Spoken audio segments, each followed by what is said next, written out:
The Mona Lisa. Bewitching, seductive, world famous. In the minds of millions, she is the ultimate work of art, endlessly photographed and admired. Yet behind the enigmatic smile, she remains a mystery. Who was she? Why was she painted? And what has made her the world's most famous painting? After 500 years in the spotlight, the Mona Lisa is finally giving up her secrets. Centuries-old documents are at last revealing long-forgotten truths. This is wonderful. Ooh, I've got a shiver down my spine. State-of-the-art technology is taking us beneath the painted surface to decode astonishing new evidence. That's extraordinary. Wow, that's quite a big discovery, isn't it? Yes, it is. This investigation, the first full forensic examination of the latest discoveries, takes me round the world in the hunt for the truth about Leonardo da Vinci's masterpiece, with exclusive access and some extraordinary encounters. The first impression when I came in was I did well not to jump backwards in shock. These revelations will change everything we thought we knew about history's most enigmatic work of art. That's great. So we just made a new discovery. And unlocked the secrets of the Mona Lisa. All of this together marks an extraordinary moment in the history of art. But more than that, this is quite simply one of the stories of the century.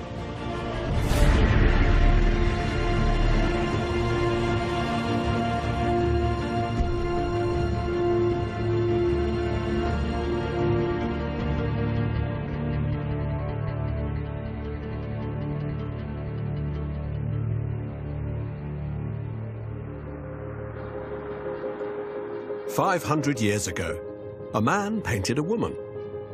The man was Leonardo da Vinci, artist, inventor, genius. And the result of his work was the inscrutable portrait we now know as the Mona Lisa. It's a masterpiece, and one of the few works he actually finished." So what draws us to the Mona Lisa? She's not a famous monarch or a legendary historical figure. We know hardly anything about her. So what is it about this picture that's gripped the human imagination for so many centuries? I want to begin my investigation by comparing notes with a detective who's been on the case for more than 30 years. One of the world's leading experts on Leonardo da Vinci, Oxford professor Martin Kemp, has spent much of his life obsessed by the mystery of the Mona Lisa. What do you think is the key to the Mona Lisa's extraordinary stature as, without doubt, the world's most famous painting? Well, there has to be something inherent in the picture. Some things are famous for being famous, and we live in an age of celebrity, and lots of celebrities are famous for being famous, but they're not going to last. This has gone on for ages. It is just extraordinary. And you've got this sense of something which is beyond pigment and beyond a good likeness and being beyond a face, and it just has that totally uncanny living presence. It's very daring at the time for a woman in a portrait to look at you. You know, women's portraits simply didn't do that. And I think the ambiguity, the tease, the visual tease is something that Leonardo absolutely cultivated. Look at the Mona Lisa, and you can't help feeling there's more going on than meets the eye. If her teasing smile's a question mark, the painting's a riddle. What makes a human being live and breathe? What forces govern the world we live in? Leonardo thought about these questions as deeply as anyone. And behind this breathtakingly lifelike image lay years of investigation into spheres of knowledge like geology and anatomy, some of which were forbidden by the church. Tantalizing evidence for the research that went into the Mona Lisa lies hidden in Windsor Castle. Amongst the gems of the royal collection is an intriguing clue to the genesis of the portrait. A page from what might be called the real Da Vinci Code. If you want to see or have some sense of just how much work there was behind the surface of the picture, then this is a great place to start. It's a sheet of drawings by Leonardo's own hand.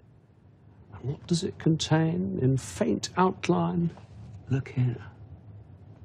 It's a bit like the Cheshire Cat. It's the Mona Lisa's smile without the Mona Lisa attached. It may well have been Leonardo's first gropings towards his idea for the painting. It's a series of studies of the human mouth, the motions of the mouth, how the mouth puckers, how the mouth bares its teeth. You have a very strong sense that for Leonardo, every picture is a kind of encyclopedia entry. And this is just that part of it, dealing with the mouth. It's just the tip of the iceberg.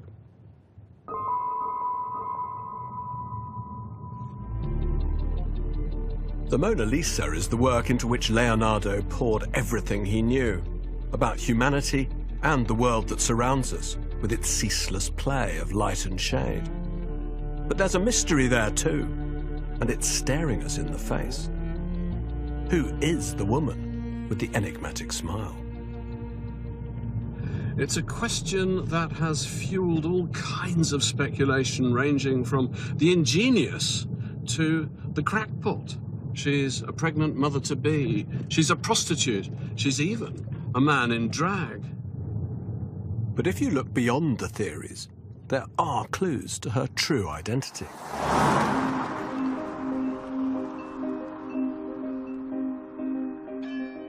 Florence, 1500. After many years away, Leonardo da Vinci has returned to the city of his youth. He's come back to work on ambitious military projects for powerful men. He says he's too busy to paint portraits of wealthy aristocrats who clamour after him. Yet according to one writer, Leonardo somehow finds time to paint the portrait not of a noblewoman, but of a humble merchant's wife called Lisa. It was here that Leonardo da Vinci began the most famous painting in the world, and it was here that Giorgio Vasari, the inventor of the very idea of the Renaissance, the author of the very first book about the Renaissance, produced Exhibit A in the case of the Mona Lisa, the very first account of the painting. Who was she? She was the wife of Francesco del Giocondo, a rich merchant. He commissioned Leonardo to create her portrait, and Leonardo responded with a picture, says Vasari, so miraculously lifelike that it seems to be made of flesh, not paint. Leonardo, he says, wanted to avoid the melancholy that dominates so many other portraits, so he employed musicians, entertainers, buffoons to keep her amused. So there you have it, the wife of Francesco del Giocondo, and the smile caused by entertainers hired by the artist. An open and shut case. Or is it? How can we be sure that Vasari was right and that Leonardo did indeed paint Lisa del Giocondo? After all, Vasari wrote his account 30 years after Leonardo's death. And although he did his homework here in Florence, he never disclosed his sources. So could it just be hearsay? Some inaccurate local legend? For centuries, there was no way of telling. Then, suddenly, new evidence emerged from a completely unexpected source. In 2006, a research scholar working in the University Library of Heidelberg turned up this. What it is a page from a copy of Cicero, the ancient Roman author, a book that was once owned here in Florence by a man called Agostino Vespucci. And not only does it have Cicero's text, but it's got Vespucci's commentaries. And this particular passage is crucial because in it, Cicero is discussing Apelles, the ancient Greek artist. And his remarks prompt Vespucci to make his own note, his marginal note. And what he writes is a kind of bombshell in the history of Leonardo's studies.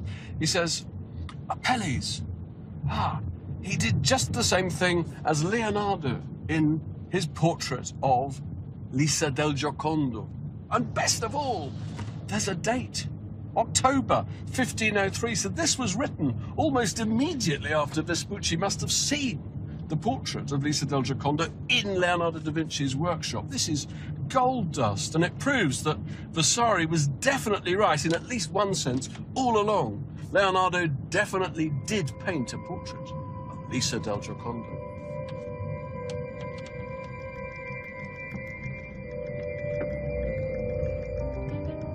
There you have it. Independent testimony from a man in Florence in 1503 who probably saw the picture still wet on the artist's easel. But now there's another question. Why did Leonardo paint Lisa? When the great and powerful couldn't coax a picture from him, why agree to paint this obscure woman? One man has made it his life's work to uncover forgotten secrets about Lisa. Giuseppe Palanti has found new details in the city archive. Historical dynamite. Beginning with the house where Lisa, daughter of the Gherardinis, was born. On this street, this is the street where the Mona Lisa once lived. Yes, Lisa lived in the dark and narrow street of Florence. What was her family background? La maggior parte delle famiglie erano piccoli artigiani. So they were small work, as it were, labourers. Allora non è una grande donna. No, dove è nata Lisa era un'antica bottega per la lavorazione della lana che fu trasformata in abitazione e dà un'idea di una famiglia che non ha grandi ricchezze, perché i Gherardini non ebbero mai una casa propria a Firenze. They never had their own house in No. Florence. Giuseppe's discoveries have deepened the mystery. If Lisa's origins were so humble, why did the notoriously choosy Leonardo consent to paint her? In another part of town, Giuseppe believes he's found the answer. Siamo qui per vedere la casa, il luogo dove Lisa ha incontrato Francesco del Giocondo e ha sposato Francesco del Giocondo. The place is there. It is important for another reason, because in front of this building lived Ser Piero, Leonardo's father. Well, hang on, say that again. Lisa Gherardini was living here at the time. Yes. Leonardo da Vinci's father was living there. Yes. Penso che Leonardo sia stato dal babbo a trovare il babbo, per cui la famiglia di Leonardo da Vinci viveva quasi di fronte alla casa di Mona Lisa. Oh, incredible! C'è un'altra connessione, un altro collegamento. Francesco del Giocondo era cliente di Ser Piero. Ser Piero era uno dei più influenti e importanti notai di Firenze. So you're saying that Francesco del Giocondo, the merchant, he was actually a client of Leonardo's father? Yes. Well, this is all new. Yes. This is all new. For the first time, we have a concrete connection between Leonardo and Lisa. Not only were they neighbours, their families did business together. And there's more. Giuseppe tells me that according to police records of the time, Francesco had a bit of a reputation. Described as garroso, meaning swaggering, he wasn't just a merchant on the rise, but an aggressive deal-maker who'd stop at almost nothing to get his way. Maybe this is the real reason Leonardo agreed to paint his wife. Maybe Francesco made him an offer he couldn't refuse. In the parish church of San Lorenzo, there's another crucial piece of evidence. Something that had slipped through the net of history until just a few years ago, when Giuseppe found it. The record of Mona Lisa's death. Wonderful thing. The handwriting isn't very easy to follow because the entries in these books weren't actually made by notaries like Leonardo da Vinci's father. They were actually made by the priests in the church. But I think I have found her. Here she is. This is wonderful. Ooh, I've got a shiver down my spine. Lisa, donna fu di Francesco del Giocondo. So, Lisa, the wife of Francesco del Giocondo, died on the 15th of July, 1542. I think what I love about this is truth. You know, what could be more true than the record of somebody's death? She was a real person. She was a real person. And there's one other sentence in this entry which my friend Palanti didn't mention. It says that she was buried in Sant'Orsola. He told me that. But what he didn't say is this last sentence, tolse tutto il capito. 4 words. She took with her the whole capitolo. What that means is that her body was followed by the whole body of the church of San Lorenzo. So what is conjured up by this is a very, very grand funeral. And for this brief moment in July 1542, she was a very, very important person in the life of the city. Everybody in Florence would have known that Mona Lisa had passed away.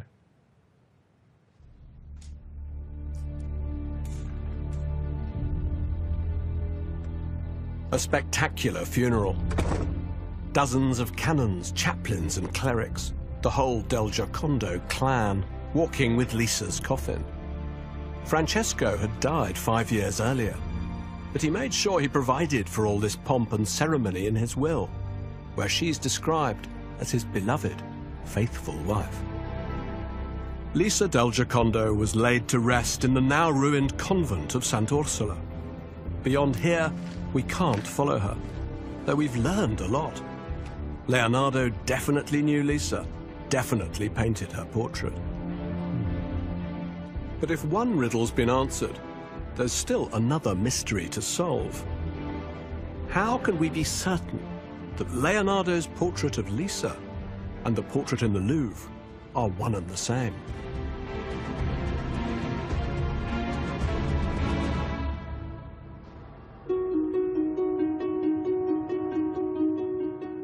So what are the facts?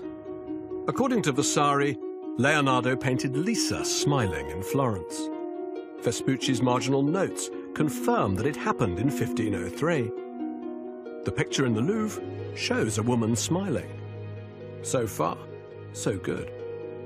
But other things don't add up. Vasari describes eyebrows, but the Louvre portrait doesn't have eyebrows. Vasari tells us Leonardo painted Lisa for Francesco del Giocondo. But Francesco never owned the portrait we now call the Mona Lisa. Leonardo had it with him when he died. Most troubling of all is an eyewitness account written by a man called Antonio de Beatis. He was actually shown the picture that's now in the Louvre by Leonardo himself at the end of his life. Leonardo said he'd been asked to paint this portrait not by Francesco del Giocondo, but by someone completely different. A noble patron, Giuliano de' Medici. It simply doesn't make sense. It's almost as if we might be talking about different paintings. So I'm beginning to wonder whether it's not possible Leonardo did paint 2 versions of the same painting on several occasions. I'm beginning to wonder if it's not possible that he did indeed finish his portrait of the Mona Lisa here in Florence, that he did indeed give it to Francesco del Giocondo, and that the portrait of Mona Lisa in Paris is a second version. Is it possible that there might be more than one Mona Lisa? The idea is not as strange as you might think. Leonardo did habitually revisit the same subject more than once.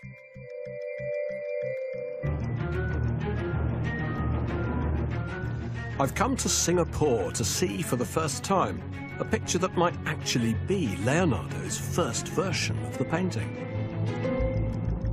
It's owned by an anonymous consortium of businessmen and is currently locked away deep in the bowels of a state-of-the-art high-security storage facility.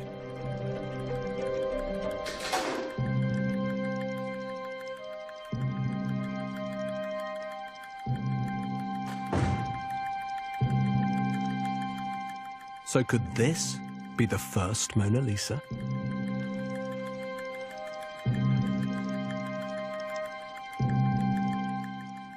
I've come 7,000 miles to see you.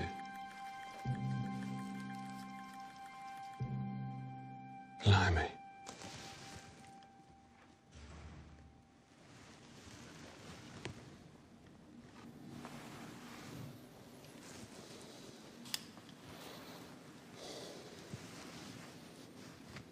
The background's, you might almost say, a kind of roughing in. But the face, huh? The face is really something. She's younger, she's smiling. I think there's a lot to be said for first impressions. And the first impression when I came in was, I did well not to jump backwards in shock. It's too good, in my opinion, for any of the other school of Leonardo painters. Very dangerous things like this, very dangerous. To say this is definitely painted by Leonardo da Vinci, well, I can't say that, but I think it's not beyond the realms of possibility that this is the picture that Francesco del Giocondo took. And then Leonardo goes off, paints another picture based on the memory of this picture. And that's the Mona Lisa we know in the Louvre. It's very teasing, that smile, isn't it? Very teasing. This version of the Mona Lisa first hit the headlines in 1914. British art dealer Hugh Blaker bought it from a private family collection and was convinced he'd stumbled across an early Leonardo. He kept it in his Isleworth studios, and it became known as the Isleworth Mona Lisa. One thing in its favour was its similarity to this pencil sketch copy of the Mona Lisa, done in Florence in 1504 by Leonardo's contemporary Raphael, which seems to show how the painting looked in its original state. Yet after a century of supporters, detractors, and different owners, opinion on the Isleworth painting is still divided.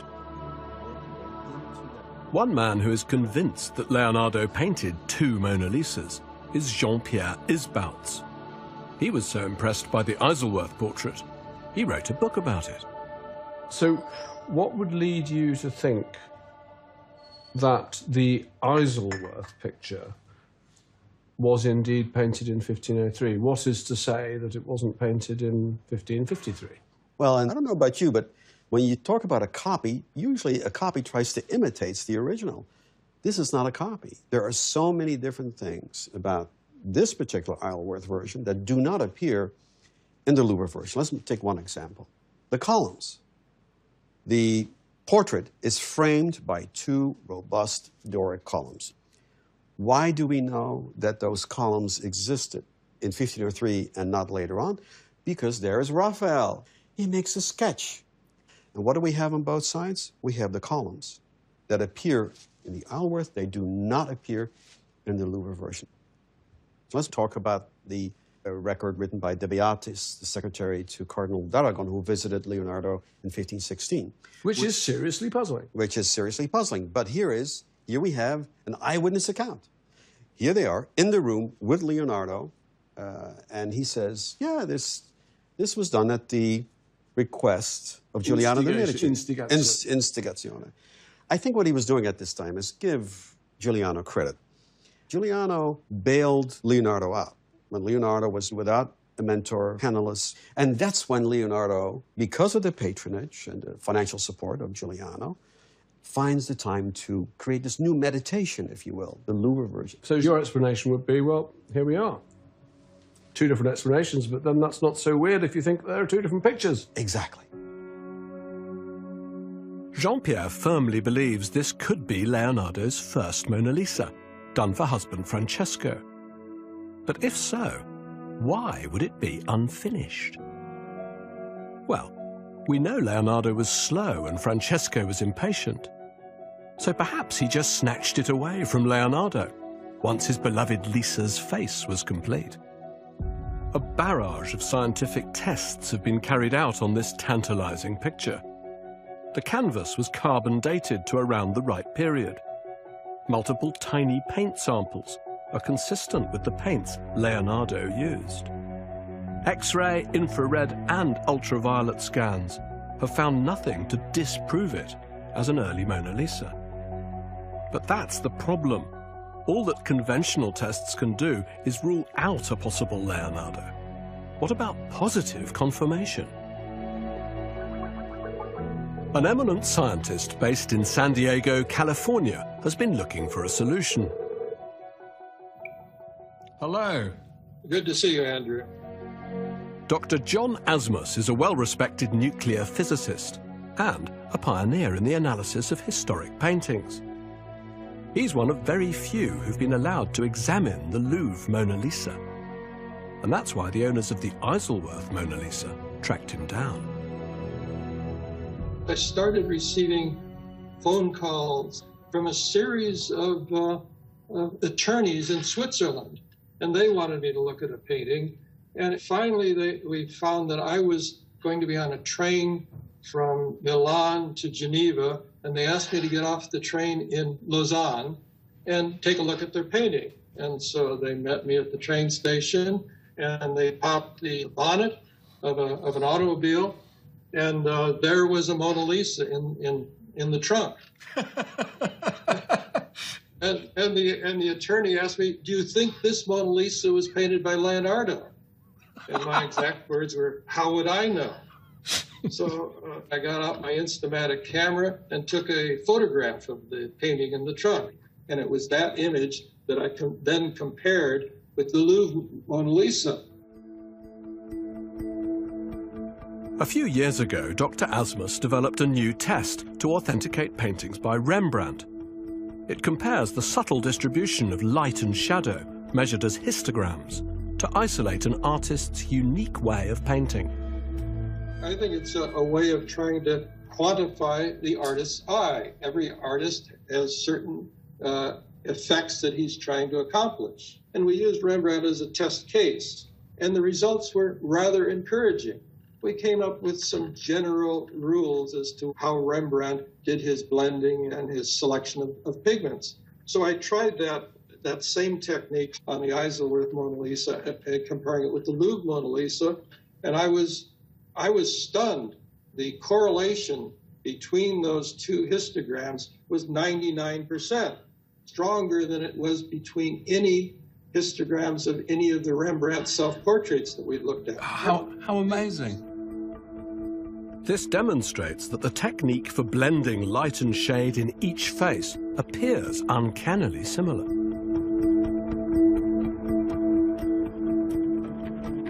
John plans to build a much bigger database of Leonardo works with which to compare them. His results are impressive. But there's something still troubling me. I would love to believe that softly emerging face coming out of darkness really is young Mona Lisa. I'd love to believe that. But at the moment, for me, it's that too good to be true syndrome. It's a little bit too good.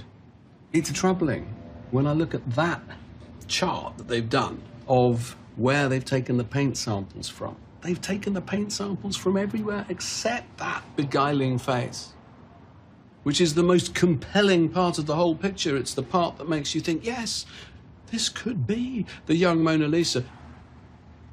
I'm just wondering whether it's possible that some very skillful, careful restorer, sometime before John Asmus saw it in the boot of that car, didn't just bring that face up. Didn't just make whatever ghost or trace of possibly a Mona Lisa copy into something so much more compelling to the modern eye.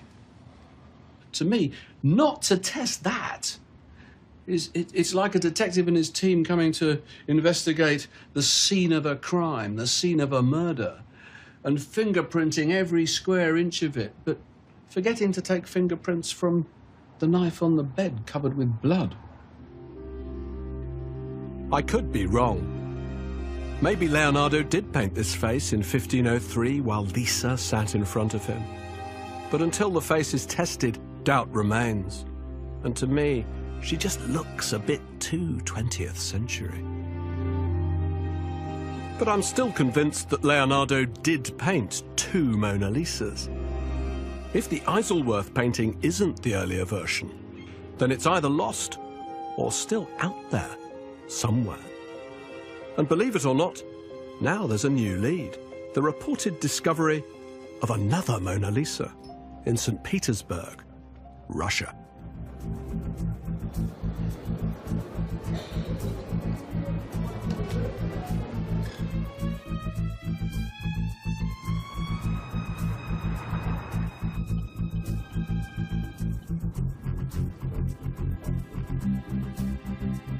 This really is a plunge into the unknown. All we've been told is that a wealthy Russian art collector, identity a secret, recently acquired a painting that might be the missing link to the mystery. We haven't yet been told where it is. And then, at the last minute, we're given an address. A place with a dubious past.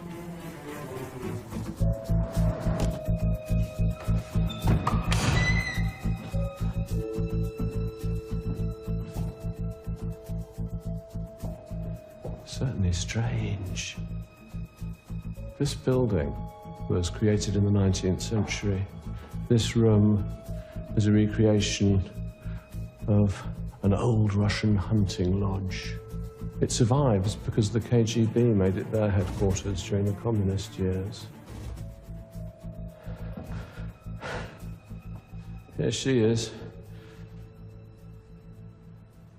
So what is this? What is this? All I know about this picture is that it was purchased by a Russian art collector from a very old and established American family who'd had it since the end of the 18th century and has hardly been seen since. And what's the status of this picture? Smaller. The columns are more complete than they are in the version in the Louvre. You see, they've got me going. I'm saying the version in the Louvre, the version in the Louvre. The Mona Lisa in the Louvre. She's enigmatic. She's removed. She's distant. Is she a copy? Not sure. This picture looks tantalizingly close to the picture in the Louvre. So many details are the same. But is this Leonardo's lost earlier version? As with the Isleworth picture, scientific tests have been done by Dr. Chiara Matteucci of the University of Bologna, who's flown to Russia to share her results. Dunque, se guardiamo solo la scienza, direi che possiamo partire dal supporto. This is the radiocarbon dating of the canvas, which shows a 95.4% probability that the canvas is between 1490 and 1670. So the canvas could well be correct. Sì. Okay. In realtà il dato che ci svela il probabile periodo non è tanto la tela, ma lo strato preparatorio del dipinto.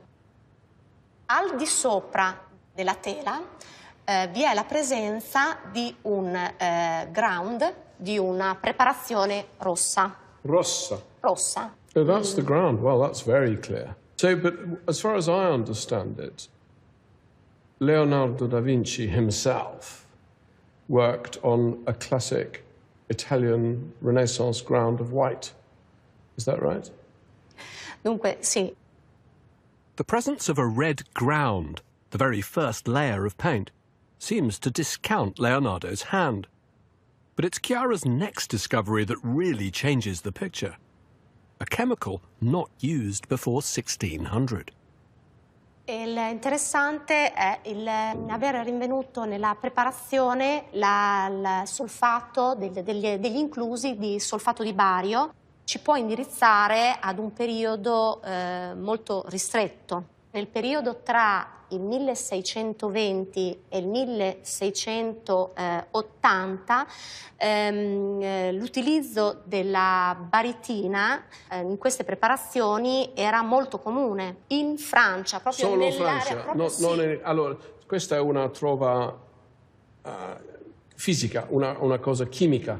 Sì, nell'area parigina, nel periodo di cui abbiamo parlato, un mercante di pigmenti aveva messo a punto un prodotto proprio specifico per le preparazioni in cui veniva aggiunta appunto baritina. That's sì. good. I think Chiara's done all the research we need to know. So the barium allows us to place this canvas very precisely, 1620 to 1680, and probably in Paris. So all the painters around Paris got this ground from this one guy and put it on their canvas. So more and more that I talk to you, I feel noi parliamo italiano e io penso che devo parlare in francese alla donna qua. Je suis enchanté de faire ta connaissance, Mona Lisa. Tu es sans doute française.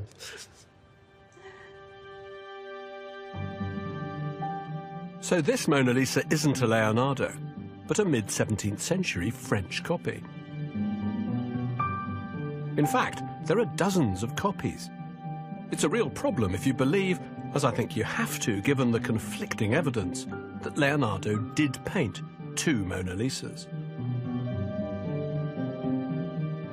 What we're looking for then is Leonardo's image of young Lisa, as described by Vasari, as sketched by Raphael, which must predate the famous picture in the Louvre. So where can it be?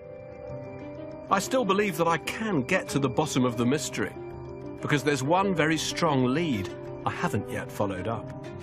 One more destination: Paris.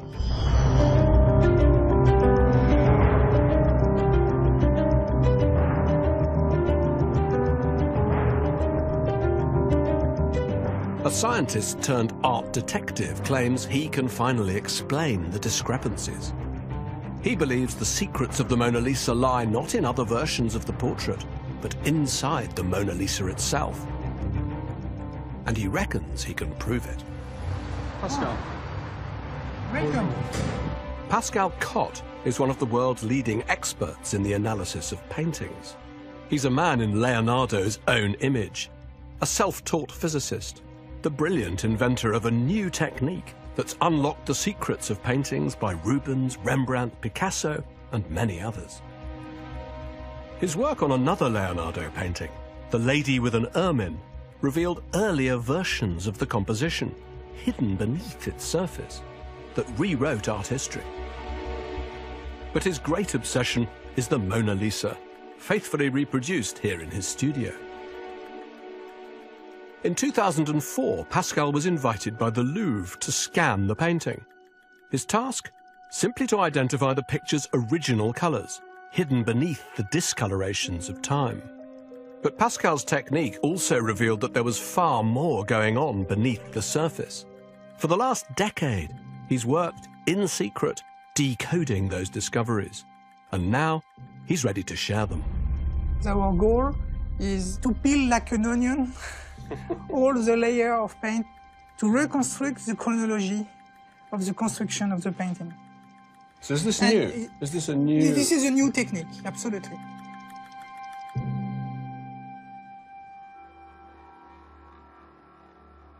Pascal's secret weapon is his groundbreaking multi-spectral camera, an invention truly worthy of Leonardo. 13 different wavelengths of colour are projected onto the picture, each penetrating the paint surface to a different depth. The camera captures the reflections, generating over 3 billion bits of data and thousands of images. By analysing each image, shown in black and white, Pascal can reveal a painting's secrets, layer by layer. His first discovery in the Mona Lisa is buried deep within the painting. What we discovered that the head was bigger. So you see a shadow Yes, I can of see a it. bigger head. And you can see also that the nose is double here. Oh. Wow. So once she had a larger head. And I discovered this hand much more bigger.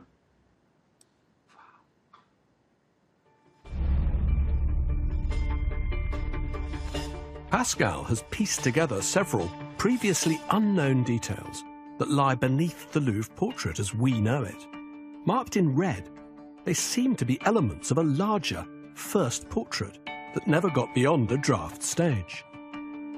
But that's just the beginning of Pascal's discoveries.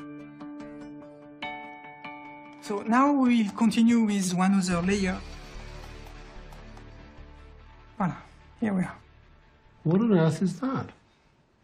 What is it? This is a hairpin, like this one. So you found... Something like this. You found, with that little bit of your magic light camera, you found a missing hairpin. Now you know there is a hairpin.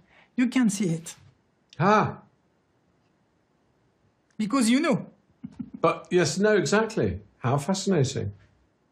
And more than that, if you look around the head, you discover 12 hairpins.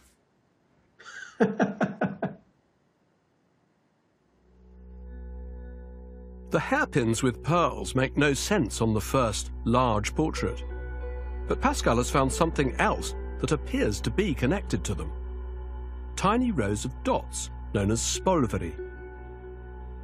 They seem to suggest an elaborate headdress. Intriguingly, a type of headdress that, as far as we know, was only ever shown on the heads of saints or Madonnas. This is a painting of a headdress that have nothing to do with Mona Lisa. Nothing to do with Mona Lisa. Nothing to do with Mona Lisa.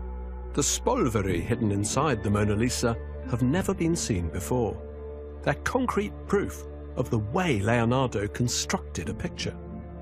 He would have begun with a preparatory drawing, marked the lines on tracing paper with a sharp point, then transferred those outlines onto the wood with coal dust. But what happened to the headdress? Pascal's next piece of evidence suggests it was deliberately removed. So now I discover this hatching. You see this hatching? This is another layer of your... Yeah, another of the onion. So this is Leonardo with his rubber. Yes. You see, it's totally different from the cracks. It's not craquelure, no. You see, this is clearly to erase what is behind. It's very important because that explains how Leonardo, from one stage, go to another stage. Pascal's scans are crucial evidence of the way Leonardo worked, building up a painting stage by stage. Above the scratchings, Pascal reveals the first impression of yet another layer, the ghostly imprint of a face, like a Leonardo Turin shroud. Is that another head? Yes. How many heads is that so far? This is the number 3. So the big head, The big head. The pearl head. The pearl head. and then there's another head. Yes. Now the eye. So it's a wonderful proof. I discovered 2 crosses just here. Oh my! That's extraordinary.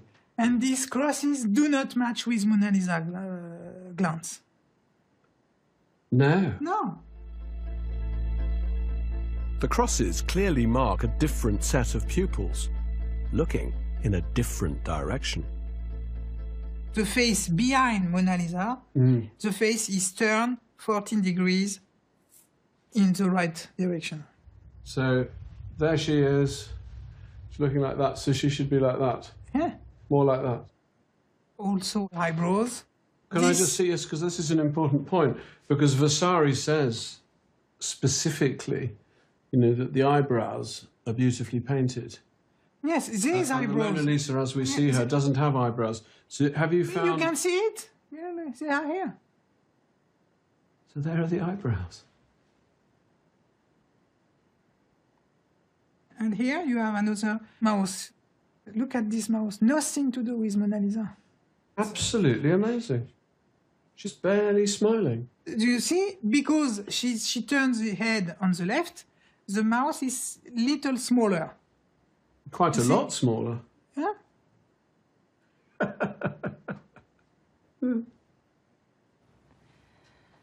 So, Pascal, you found a complete face Yes. inside Inside. the Mona Lisa. Yes. Wow. That's quite a big discovery, isn't it? Yes, it is. Yes, it is. Yes, it is. Pascal's work has revealed, for the first time in 500 years, a detailed earlier portrait by Leonardo da Vinci. It's the same size as the face we see now, but turned by 14 degrees. There's clear evidence of a different, swept-back hairstyle. Elaborate ties at the top of an earlier sleeve are clearly visible. There's even a suggestion that she once held a blanket in her lap.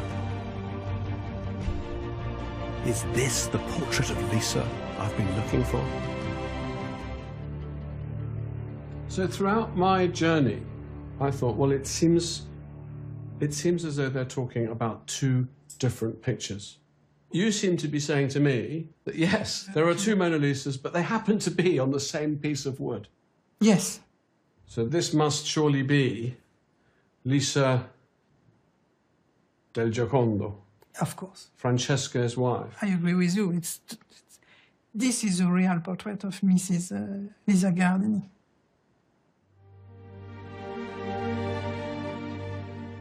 Pascal's pioneering work marks an extraordinary moment in the history of art. By piecing together all the details, then decoding the data to identify the original pigments used by Leonardo, Pascal has been able to construct a digital photo fit of the image. It's a perfect match with the historical record. But if this computer image represents the original portrait of Mona Lisa, it's a portrait her husband never received. Instead, Leonardo went on to paint the world's most famous picture over the top. So there were two Mona Lisas all along. But how do we make sense of these discoveries? And what are we now to make of Leonardo's masterpiece? In search of the final piece to the puzzle, I'm meeting a woman who spent years reconstructing the scene on that day back in 1503, when Leonardo started to paint Lisa. Leading expert on Renaissance hairstyles and costumes, Elisabetta Niñera, has based her work closely on Pascal's findings.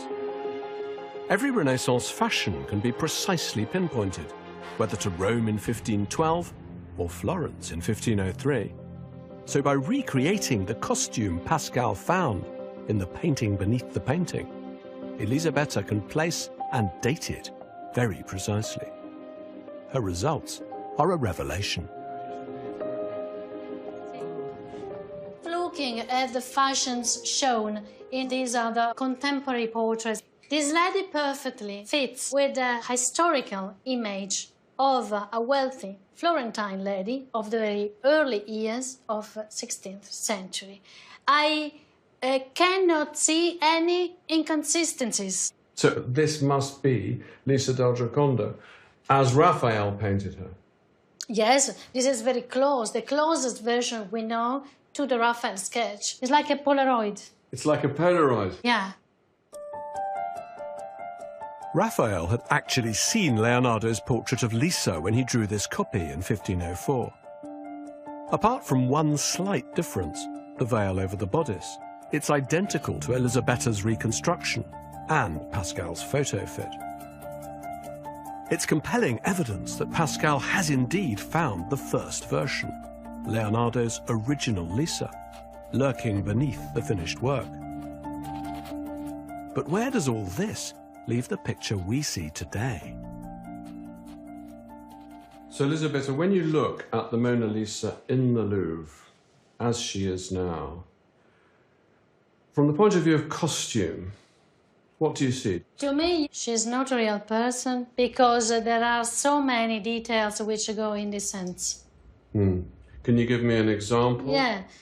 The long hair worn on her shoulder, this wouldn't be conceivable unless you had the very high ranks or it was a posthumous portrait. What about this sort of sash of drapery that comes over her shoulder? The twist. Yeah. This is the most interesting element in Louvre's Gioconda because Greco-Romans classical art devoted such a detail only on one shoulder only. To Venus, and virtues like purity, chastity, faith. So that beautiful strand of drapery that seems to continue the flow of the river and the landscape behind, that is not something that a real woman would have worn. At all. Even so it's more like an attribute of a goddess. Yes. So the Louvre painting shows an idealized woman, maybe a posthumous portrait. Surely then she can no longer be Mona Lisa, because Mona Lisa outlived Leonardo. Wow. Now, for Elisabetta, the moment of truth. As the results of years of research and hard work finally come together, we can at last see how Lisa del Giocondo, the original Mona Lisa, might have looked.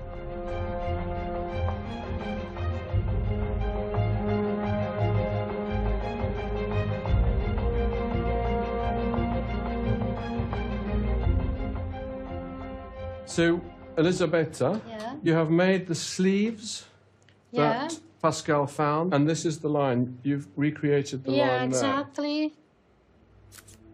It's been an elaborate process, but it leads to a genuine insight into Leonardo's obsessive relationship with this painting.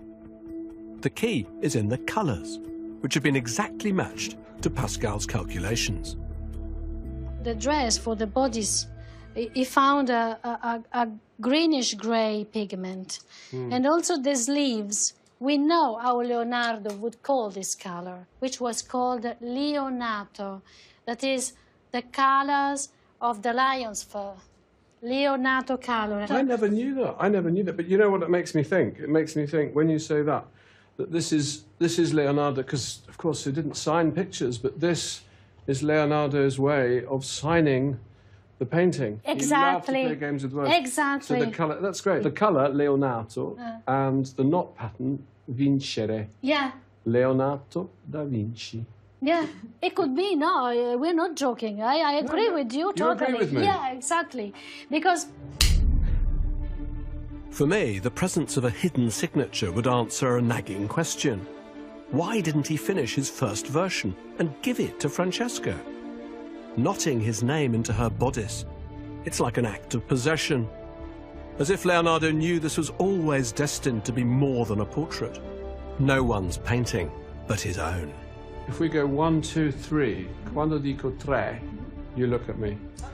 1, 2, 3. Our investigation has revealed for the first time what Leonardo's hidden earlier portrait might have looked like. The portrait, surely, of the Florentine merchant's wife, Lisa del Giocondo. We found a solution to the historic inconsistencies that have long baffled experts. And, it seems, we've discovered that the portrait in the Louvre may not be the Mona Lisa, after all. So we're left with the million-dollar question. Who is she? The one piece of evidence that still stands out is the eyewitness account of De Beatis, who had it from Leonardo himself that the woman we now see was painted at the behest of Giuliano de' Medici. So who replaced Mona Lisa in Leonardo's painting? Did Giuliano commission a posthumous portrait, perhaps of a lost love, idealized like a goddess?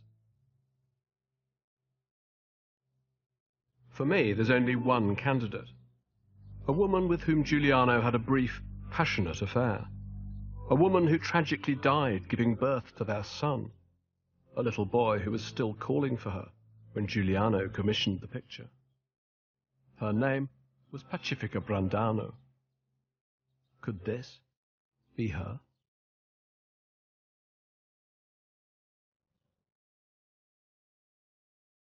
It's a romantic notion.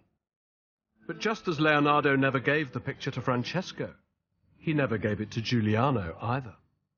Instead, he kept the image of the woman he'd signed in code and made her more his own than ever. At the end of Leonardo's life, the Mona Lisa, this shape-shifting picture that had begun as the portrait of one woman and then metamorphosed into another, became something else again, namely a work of art that transcended portraiture and turned into an expression of all his knowledge, all his philosophy. The painting's like a shimmering mosaic in which Leonardo has pieced together all that he knows about nature and about human nature. And I think the key to it is that famous smile.